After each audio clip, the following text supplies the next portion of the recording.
Today's video, we're going to discuss why most of your problems start because you're over 20% body fat. And that may sound harsh, but come on, I'm on your side, for goodness sake. I don't make these videos for the fun of it. It's not fun. This is work, and this is here to help you get from where you are to where you need to be. Now, this video was actually inspired because a client of mine who I like very much was binned by his missus. Now, most people will fucking turn themselves inside out when this happens. Their whole life will flip upside down, and I'm not saying his didn't. However, because he was dialed in on a plan, he had some structure, he had something to follow, he had something to move himself forward in his time of utmost pain. But we'll come back to that, because all of this would not happen if you just had looked after yourself in the first place. Because it's not about the actual percentage of body fat. It's not about the fucking weight on the scale. You know that, and I know that. It's not about any of that stuff. It's about the person you are when you're over 20% body fat. No one would choose to be above 20% body fat. If we said, choose right now, do you want to be above it or not? You all will say no. Fact, right? You would all say, no, I would rather be under it every day of the week. Even if it was brassic fucking cold outside, you would still rather be a little bit cold than be over 20% body fat for the cope of saying, well, at least I'm warm now because I've got the insulin. Shut up. You would not want that at all. So, why most of your problems start when you are over 20% body fat, and we know it's not about the body fat, it's about the person you are when you are over 20% body fat. That is the issue here. That is where most of your problems come. Unless you're going to tell me someone is consistently disciplined to overeat on purpose junk food, let's be honest, they're probably not someone that's consistent. They're probably not someone that can do something and stick to it over a long enough time frame to see any change. They're someone that starts something, gets 1 week, 2 weeks, 2.5 weeks, and then wraps it in. Because they just don't like the work that needs to be done. It's too painful, it's too uncomfortable. It's like you watching this now, trying to pick up the violin and learn it for the first time. It's just so painful. Without having a proper teacher, just some YouTube videos to try and watch it and get through it. It's so hard and it's so painful. So I fully understand it. If you told me to start from scratch, to learn a new language, not Spanish, because I've been around it for a little bit, it would be so hard and so painful. In fact, fuck it, even learning Spanish for me would be so hard and so painful to do. Because it's just, that's not who I am. I was brought up speaking English. I can only really speak English. I might be part Cypriot, but I can't speak any other language. I can only speak English. And that's pretty pathetic, I know, but that's just the reality of it. So for me to change that situation would be so painful. Now, obviously, I could take a more tactful approach because I've managed to transform a few areas of my life. So I could take the approach of, I will purchase a tutor, they will teach me, I will then practice, and we'll relay this hand and foot until I actually get very good at it. But for most people, where you're stepping out of your comfort zone, your identity is being challenged. How you view and see yourself is being challenged. And to even make the change in the first place, you had to look at yourself and be like, I'm a piece of shit, I actually need to fix this problem. And rightly so, because if you don't, things are going to happen that you don't want them to. If you're not someone that can be disciplined, it's going to spread across your life. How you do one thing is how you do everything. Because let's be honest, if you're 20% body fat, are you going to be really happy with yourself? Versus the guy that's 10% body fat, who is, let's say you and him live exactly the same lives. You both have partners, you both work at the same job, you both do the same sporting habits, you both live in the same social friendship group. Your lives are literally mirrored, but the only difference is you're over 20% body fat and he's not. Now, who's going to be just that little bit happier, you or him? You can come up and say, me, I'm full, I'm happy, yeah, nice. No, you're not.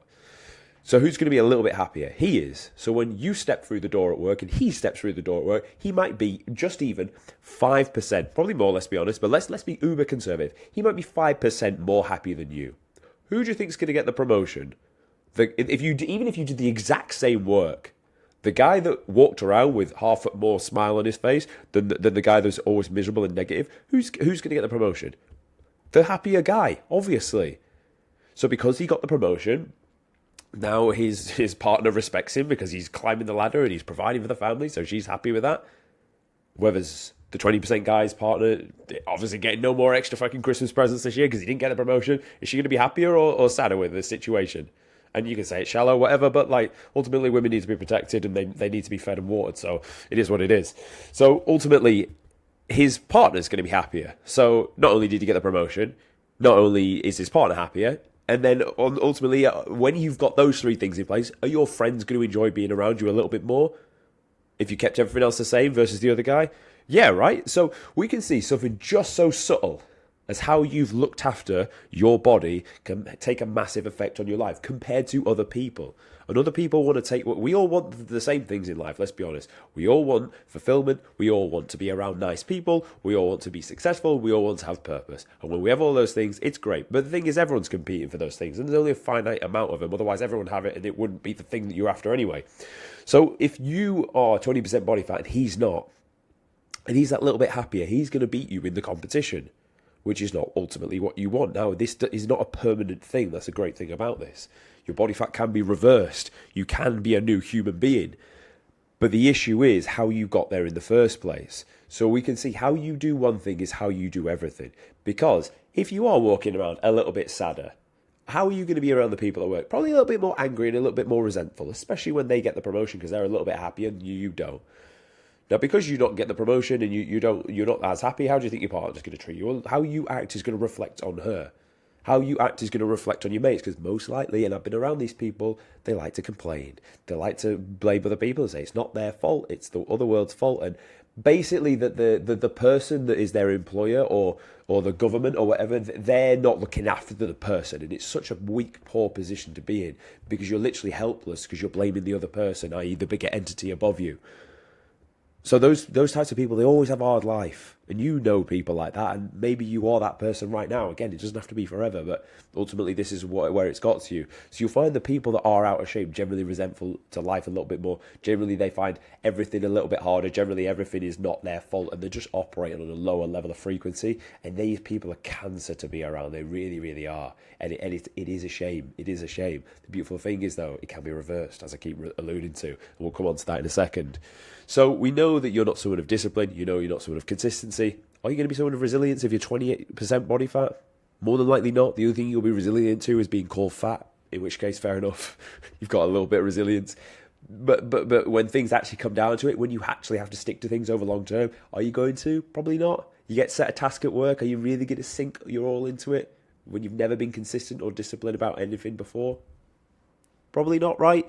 So you can see that it's not about the physique, it's not about the body fat, it's about the traits of the person you are that ended up in that space. It was the laziness, it was the comfort, it was eating the foods you shouldn't without doing the dues to eat those foods. You can eat whatever you want. I won't endorse eating seed oils and bullshit, but like, you can, realistically, you could eat them and then go and burn them off the next day. But people that eat those types of foods are not the type of people that think like that. They're the type of people that just eat and eat and eat until they're the size of the fucking house. I know people like this. That's in fact, there's many people across the world. These people aren't even special. These people are probably the common average. In fact, I'd love to know the study of how many people, as a percentage of men across the world, are above 20% body fat. But it's pretty darn high, right? I know I'm not saying 20% body fat is really fat. It's not, but it's not where you want to be. It's not. You didn't set your life up to be walking around this earth at 20% body fat. If you were to write how the best version of you should look, he's not going to be 20% body fat. Is he? You're going to set him to be 10% body fat with a fucking six-pack, like the pictures you can see in front of you. He's not going to be 20% body fat. Being 20% body fat is a fucking mindset more than it is a physical status. It is literally a mindset that can be changed, but only when you're actually willing to accept. I have got me to where I am in life, and I'm the only person that cares, and I'm the only person that can fix it. Because if you don't want to fix it, no one else could give a shit. I don't even give a shit, and I'm making the video to try and help you. Honestly, if you don't want to help yourself, I could not give a shit. I really couldn't, because there's people that do want to help themselves that I give all my time and energy and effort to. I will wake up at fucking 4 a.m. to check you've had the right food ready for your photo shoot. Reference Exhibit A. I will wake up at 4 a.m. to see your condition and to make any changes. I will work heaven and earth to make sure you get the physique you want, but if you do not give a shit, I could not care less. I really couldn't, because there are people out here that do, and they are going to get exactly what you were after in life, because they were willing to put the work in and you weren't. So you must make the choice. If you're happy being 20% body fat with the life you are, click off this video. I'm sorry for wasting your time. But if it's actually something you want to change, then you need to accept. No one's going to come and do it for you. You are the only person to fix it. You are the only person that can come and save it. But it's a mindset. It's the standard that you accept.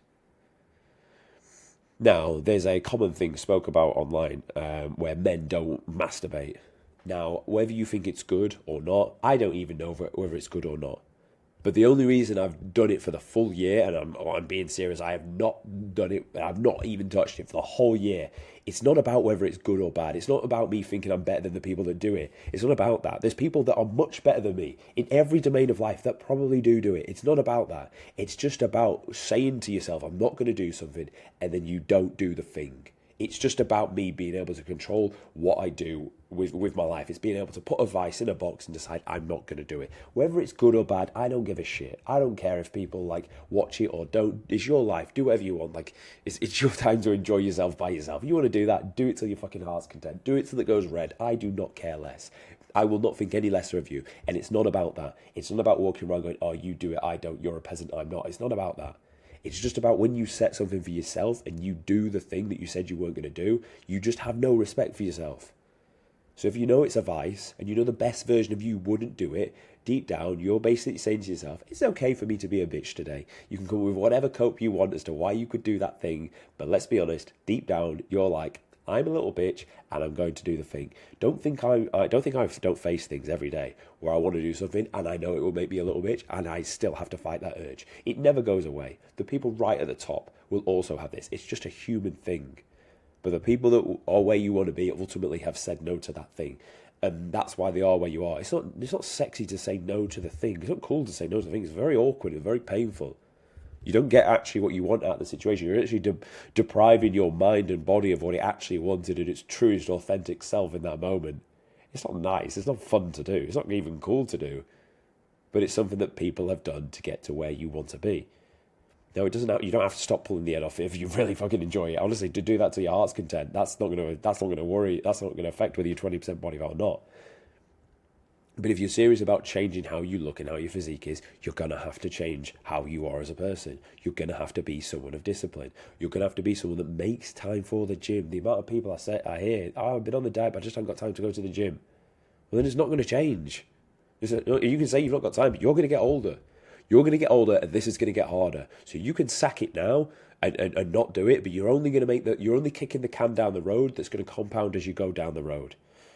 You can not do it now. I tell you now, it's much easier to get in shape when you are young than it is when you're older. It's much easier to build muscle mass when you're younger. So you can kick the can down the road, but that can is going to fucking turn into a bin before long. And you're going to try and chase after it and stop it from hitting your own car. And this is the problem you face. Make time. You should make time for your own self. If you can't look after yourself, how can you look after other people around you? Because let's be honest, you can say, I can't do it. Gotta look after the kids. Gotta do this. What do you think is going to be more valuable? Your kids can look at you as some fucking athlete dad. They're going to respect you forever. They're going to grow up like you. You're going to teach them how to box. You're going to teach them how to fucking lift weights. You're going to teach them like strong mental disciplines. Or you can say you don't have time now because you're looking after them, and then you'll grow up fat, and they'll see you as a fat dad. And their friends that they're at school with won't be fat. And they'll look up to their friend's dad rather than yours. Rather than you. You are the dad. That's fucking sad, mate. That's real fucking sad. Like, you can say you don't have time. Do you not have time to make sure that your child looks up to you as the god of all fucking gods, which he absolutely should do? If you birthed him, to him, you should be the god of all gods. You should be the person he looks up to for any fucking problem and guidance in life. But if you're not in the best shape of his life, if your life, he's not going to think like that. He will for a little bit, but until he sees how the world really is, and then he won't. If you're happy with that, then don't change. But if you're not happy with that, then you're going to need to change. And you're doing it for them. You're making time for you for them. It's the reason why when you're on a plane, and they say, in the event the oxygen mask fall down, put yours on first before you help other people. And it's a beautiful analogy. You cannot help other people until you help yourself. People think, I haven't got time. I'm being selfless. I'm helping other people. It's not the case. It's not the case. If you help yourself, you can help other people. Because other people warm around people that have done things. So you can cope all you like. But the bottom line up front is, you're going to have to do the work at some point. So I suggest you do it now while you've got the fucking pain, the urge, and the burning desire to do it. and you'll watch most of your problems will go away because you will be happier, because you will, and it's not about being happier when you look in the mirror. Yeah, sure, that's nice, cool. The physique, the pictures are nice, cool. But it's not about the physique. It's about the fact that you said to yourself you were going to do something and you did it. And now you respect yourself week on week on week on week. And when you walk around this earth with self-respect, you will not lose in a lot of situations. You won't lose the girl because you'll respect yourself and see you as above her. So you won't lose her because she will see you as God. But the moment you don't respect yourself, she fucking won't either. And when a woman doesn't respect you, I tell you now, you're going to have a real hard time of keeping hold of her. So you can choose to ignore this now and be my guest. Don't come crying to me later on when you should have fixed the problem, or you can fix it now. Because if you're 20% body fat, by the way, within 12 weeks you should be a brand new human being. You can lose 1 kilogram per week and get down to 8 and look absolutely incredible. You're not in absolutely dire shape. You're really, really not. But the problem is, it's the person you are as to why you're 20% body fat. And you can tell me I've just been... For those of you, by the way, disclaimer, and maybe I should have said this at the start, if you've done an aggressive bulk all the way up to 20% body fat from like 10 and you packed on a shitload of weight and muscle, fine. But you were going to cut anyway. This video's not for you. This video's for the people that are 20% body fat and have never seen their six-pack in their life. People that have done a bulk, they've seen their six-pack. They're doing this tactically. You're not. And that's the difference. So that's my take on it. That's my view on why being 20% body fat is a problem, and it's more of a mindset than it is a physical appearance. It's the person you are when you're 20% body fat. It's the things you do when you're 20% body fat, and it's the standards that you accept when you're 20% body fat. That's where the problem lies. So do yourself a favor, fix it. It's a fucking beautiful life when you walk around and you're happy every day. It really, really is. When you're proud of yourself, you're like, this is a fucking good life. I love every day. Every day is fucking quality because I've done the work. Hence the amount of YouTube videos I've videoed on the bounce per day since the 29th of Jan this year. And I like myself for it. I'm not special. Neither are you. You can do what I've done. You just need to go and do the work. So hopefully this video turned on a light bulb for you. And if it did, subscribe to the channel and I will see you tomorrow.